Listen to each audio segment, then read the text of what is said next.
Assalamualaikum warahmatullahi wabarakatuh. Izinkan saya menjawab tugas kelas magang hari ke-17 tentang kegiatan bermain baca-bacaan. Satu, jelaskan apa yang dimaksud dengan kegiatan bermain baca-bacaan. Yaitu aktivitas yang bertujuan untuk menumbuhkan minat dan kebiasaan membaca pada anak melalui cara yang menyenangkan dan interaktif. Yang kedua, jelaskan kegiatan apa saja yang termasuk dalam kegiatan bermain baca-bacaan, yaitu verbal kata, verbal huruf, dan membaca modul yang sudah dikuasai anak. Dan satu lagi itu membaca dongeng. Apa tujuan dari kegiatan bermain baca-bacaan? Tujuannya untuk menumbuhkan minat baca pada anak melalui cara yang menyenangkan. Tujuan bermain baca-bacaan itu adalah menjadi sebuah kegiatan prioritas utama.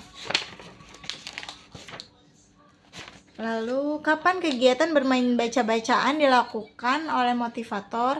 Kegiatan baca-bacaan dilakukan itu setiap saat, karena kegiatan baca-bacaan itu adalah kegiatan prioritas yang bisa dibilang itu kegiatan inti.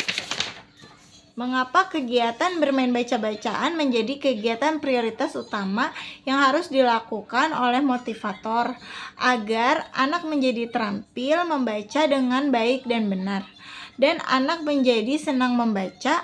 Anak akan mengulang kembali kegiatan baca-bacaan.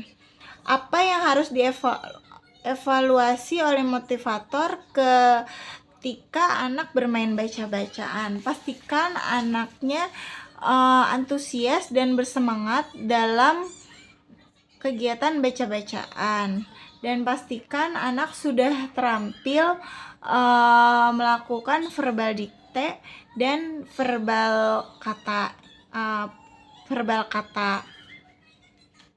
Bagaimana cara menerapkan kegiatan bermain baca-bacaan bersama anak? Yang pasti dengan berparadigma Bimba. Karena dengan berparadigma Bimba, maka metode Bimbanya akan tercapai. Kalau tidak dengan paradigma Bimba, berarti metodenya itu metode berbimbanya itu tidak akan tercapai, karena paradigma Bimba dan metode Bimba itu satu paket. Apa dampak jika motivator tidak menerapkan permainan baca-bacaan? Anak menjadi tidak suka membaca dan keterampilan anak membaca akan susah tercapainya. Untuk yang kedua, mengenai kegiatan teori bandul. Jelaskan apa yang diketahui mengenai teori bandul dan berikan contohnya.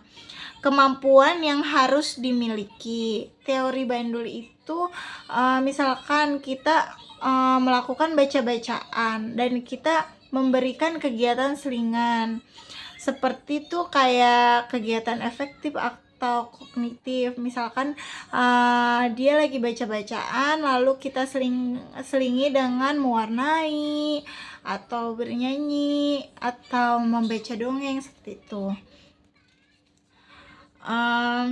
Apa tujuan penerapan teori bandul? Agar anak dan motivator menikmati proses bermain baca-bacaan dan agar anak memprioritaskan kegiatan baca-bacaan dan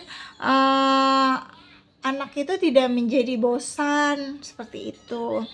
Kapan motivator menerapkan teori bandul? Itu setiap saat, karena kalau kita tidak menerapkan teori bandul, anak akan menjadi cepat bosan, karena rentan waktu fokus anak itu sangat rentan waktunya, seperti itu. Bagaimana cara menerapkan teori bandul? Dengan memvariasikan dengan aspek efektif dan kognitif dan psikomotorik, seperti itu. Bagaimana cara jika motivator tidak menerapkan teori jam bandul?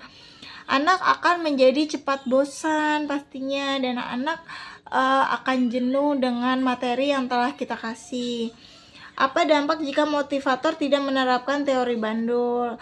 Anak menjadi cepat bosan dan anak menjadi benci untuk belajar. Seperti itu. Terima kasih.